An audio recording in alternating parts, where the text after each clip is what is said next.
Hello, good afternoon, Singapore. Ano ngayon, tahimik ang ano ngayon, ang kalsada. Hindi, ano bang okasyon ngayon? May anniversary ba o something like birthday, ano ba? Kasi minsan, highway to eh. Ano kami, highway kami nakatira. Highway, kaya maingay yung lugar ko. Ayan oh, parang, kuan ba? Yung papuntang, magtong tagbaklaran ba? Nga na, highway. So, kaning umaga pa to, tahimik. Bakit kaya? Baka, ano, ano, walang bang okasyon? Ano ba okasyon sa September 24? This, September 24, I cross the road. Hindi pa siya nag-go. Magigreen yan kasi nakakatakot naman. Ayan ang mga baso. Ayan. Green, green. Kailangan tingnan natin yung green. Kaya wala na tayong pakialam sa gilid to gilid. Kasi ang rules ng Singapore guys is maganda siya. Subukan mong mag-overtake dyan. Ang daming mata. Kaya I love Singapore. Yan, no? Going to, ano tayo? Going to Queenstown. Tapos may dala tayo. Malita. Naka-sleeper lang. Malita, oh. Ano yan? Pagkain.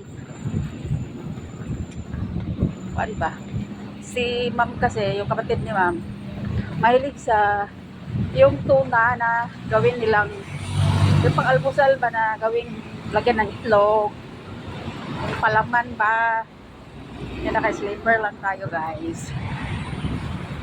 Mahangin. Sabi ni ma'am, punta ka maaga. Mamaya ka na uwi pagkatapos mag-dinner. Minsan lang yan guys, mangga, ganon. Sabi ni ma'am, what are you go? Sabi ko, ma'am, ikaw, bahala. Sabi niya, okay, maghilok ako sa'yo. Dress kwarto na ako. Kumala na, mulakaw ka na. Diba? Sa yung ugali natin sa employer, still lang yan, wag kang magyabang na porket matagal ka na. Matagal na ko kay ma'am. Itong kontrata ko ngayon, nasa ano na to, nasa 13 to 14 years.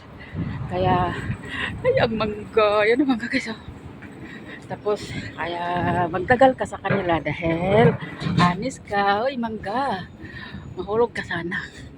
Pero doon sa kapatid ni ma'am, may mangga, yun dyan, mangunguha ako, may dami daw bunga. Tapos may papaya daw, tsaka puso ng saging. Papaya. Wow, gumawa ako mamaya. So, ayan. Kaya, sabi ni ma'am ganang umaga, pwede mo to yatid? Sabi ko, yes ma'am. What time you go? Sabi ko, bahala ka ma'am. Ano oras? Sige, punta ka maaga. Tapos, anong klaseng flower yan? Tapos, kahit gabi ka na umuwi. May coconut ka sa iba kulay. Kahit gabi ka na umuwi.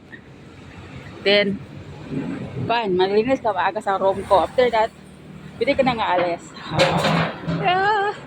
Ado na si ma'am sa room niya. Sabi ko, ma'am, bye! Okay, bye newspaper. Bibili na yung newspaper doon pag uwi. Marami namang newspaper dyan sa daanan, sa may mga exit ng MRT or either sa 7-Eleven. Ano to guys, tuna. Ayoko naman bitbitin kay magkuan. Maganda yung balita na yan. Sabi nila, gamitin mo yan. Huwag mo, wag ka magbitbit kay heavy. Heavy talaga. Kasi, ano yan eh. 18 plus 10. Diba? 30 something to na kan. Maganda yan. Dalhin ko yan mamaya. Dami malita, diba? Ayan. Ang MRT, dyan ako. Nilalakad ko lang. Ayan. Kaya maingay kami dito kasi malapit kami sa MRT.